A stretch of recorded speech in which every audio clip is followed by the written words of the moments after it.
Good day, everyone. Today I am going to teach you how to draw a pictorial drawing. So we have two kinds of pictorial drawing that I am going to demonstrate with you. The first one is the isometric pictorial drawing, which you can see on your screen. So this is a pictorial drawing of an adjuster block. So based on the given orthographic drawing, you are going to draw the pictorial drawing wherein it is located at the right side of the example activity plate. And then the next is I'm going to demonstrate also with you how to draw or the procedures in drawing an oblique pictorial, which is the cavalier oblique and the cabinet oblique. And the third one, class, this is already your performance test. You will base the procedure of drawing this performance test in this activity number 4 procedure. So please observe properly. Okay. So I am not going to draw anymore the orthographic drawing, which are the front view, the right side view, and the top view. I will only teach you the pictorial drawing, okay? But in your activity plates, you are going to copy the sample given activity number 4. Aside from the pictorial drawing, you will also draw the orthographic, the front, the top, and the right side view. Okay, so let us start. The first procedure in drawing the isometric pictorial drawing is first set up your drawing tools and materials. No? Ito sa akin naka-set up na paste na ang drawing paper sa drawing board using masking tape, and you will use this triangle, 30 by 60 degree triangle and 45 degree by 45 degree triangle, and your pencil, of course, and eraser. And in finalizing your drawing, you will use my gel pen, or if you have any sign pen, any brand of sign pen or drawing pen. Okay, so let us proceed. The first one is you are going to draw the title block. I'm not going to draw the title block anymore because we only have short time. Okay. So the first step is locate the position of the horizontal and vertical axis. So let's say meron tayo ditong title block, diba? So ayan, nandito yung title block, merong 1 at saka merong 3, so 4 na yun. So from the title block, measure 0, 1, 2, 3, 4. So doon nyo siya ito-drawing dito sa side na ito. Baliktad pala. Dito nyo i-drawing sa kabilang side dahil magdo-drawing pa kayo ng orthographic drawing dito sa left side. Left side is for orthographic drawing. Right side is for pictorial drawing. Now, class, locate the vertical axis because this is the horizontal axis. This one, nandito yung vertical axis natin. Or dito. So, you are going to put your triangle at the edge of your drawing paper, and then ipatong nyo yung isang triangle, and Then draw a vertical line. Ayusin ko yung camera. Kailangan ka-focus. Diyan. Yan. Kita nyo? Sabi nyo. Ayan.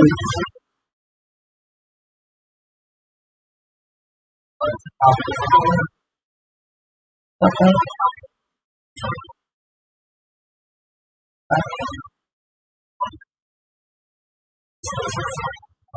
Wait a minute. I'm going to fix my camera position. Yun. Okay na. Hirap ayusin. And then, zoom it. Zoom.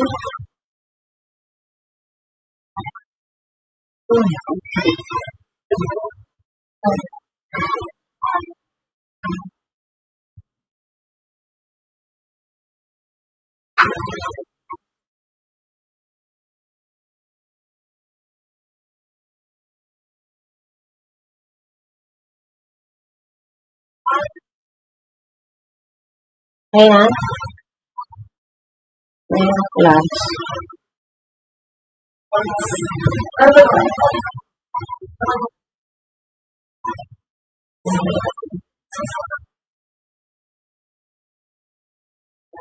I think that's okay.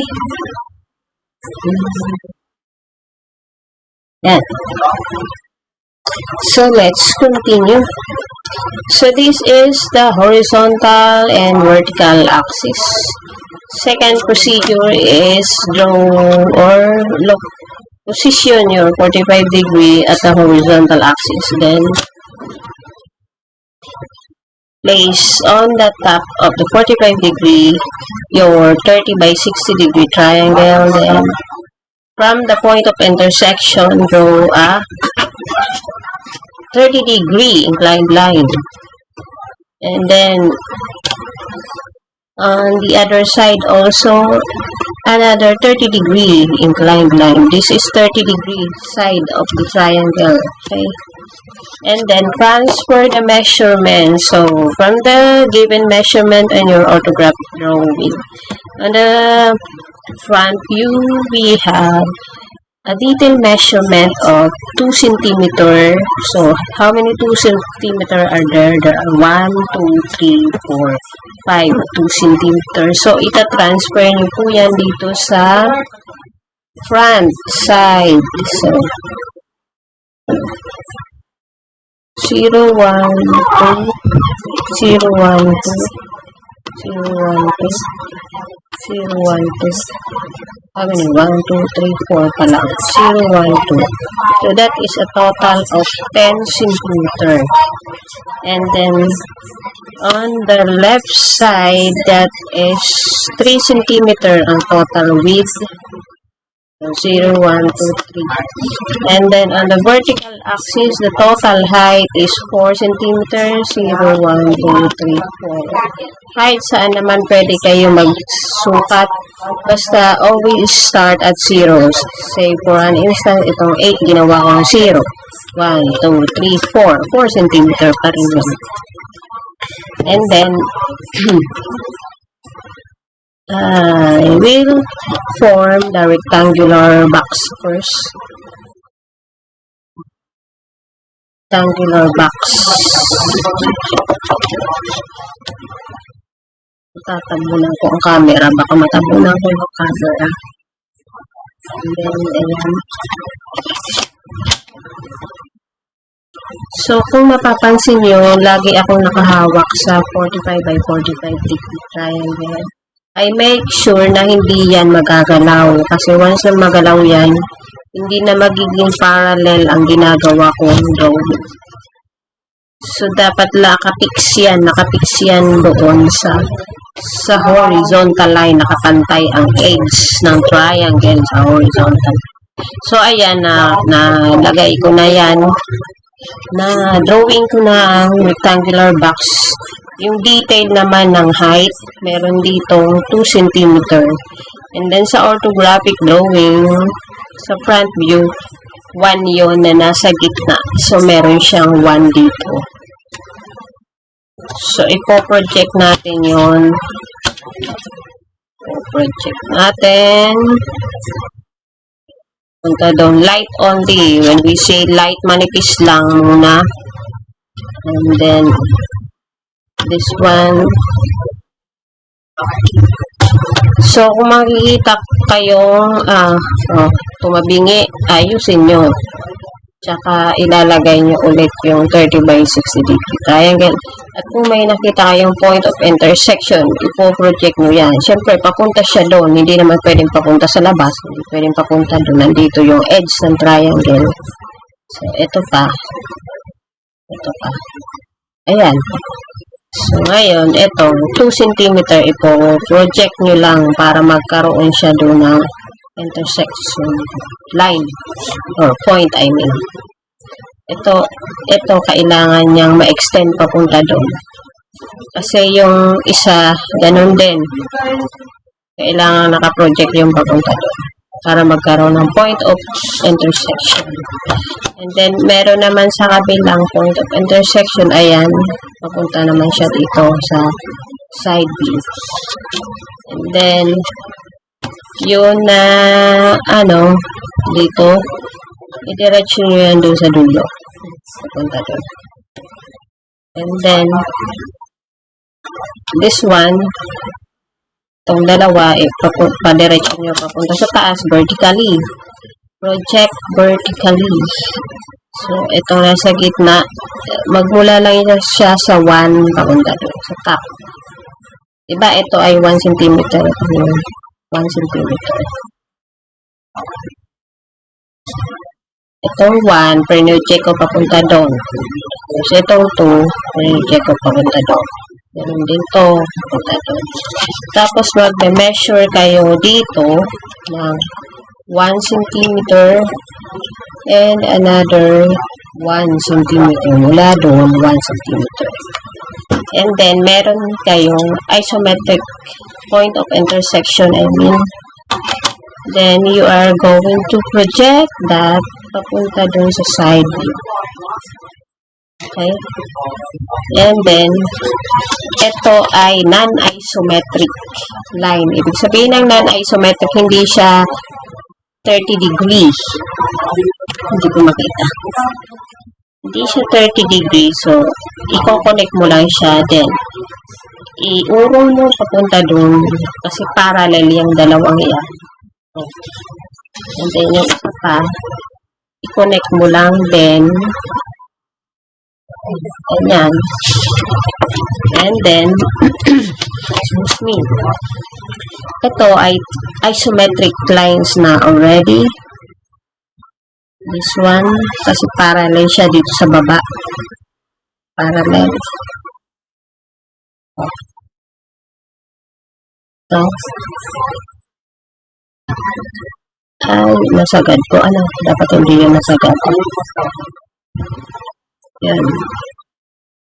Kasi may 1 cm pa dyan na wala dito o sa hindi na ilagay. Meron pang 1 cm yan dito. From the rear side, mag-measure kayo ng 1. And then, isometric line din siya. Nakaparallel siya dun sa box. So, ito po yun. Nabuo na. Ano na lang po lang ito. Non-isometric line also ito. Ayan, nabuo. Ano ang magiging itsura niyan pagka binura nyo ang mga unnecessary lines at ito. Nakikita nyo. Ganyan siya. Pag binura nyo ang mga unnecessary lines, ayan na po ang adjustor block in isometric pictorial drawing. Okay? That's it. Next one. Next one is a sewing. Next one is drawing or steps in drawing. An oblique pictorial drawing. I will use another sheet of paper. I'm on drawing paper. So this is your activity number 4.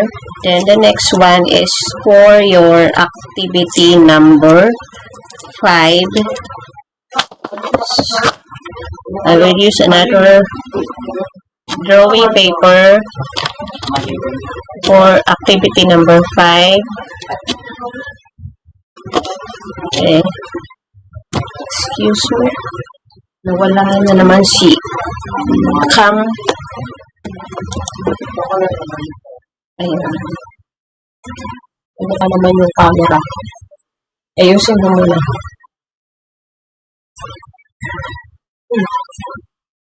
Off.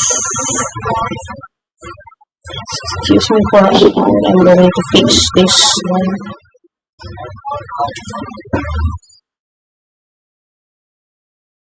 So, class, eto na po ang gagawin natin. Ano? Ayan na. The camera is studying. Lobat na siguro ang cellphone ko.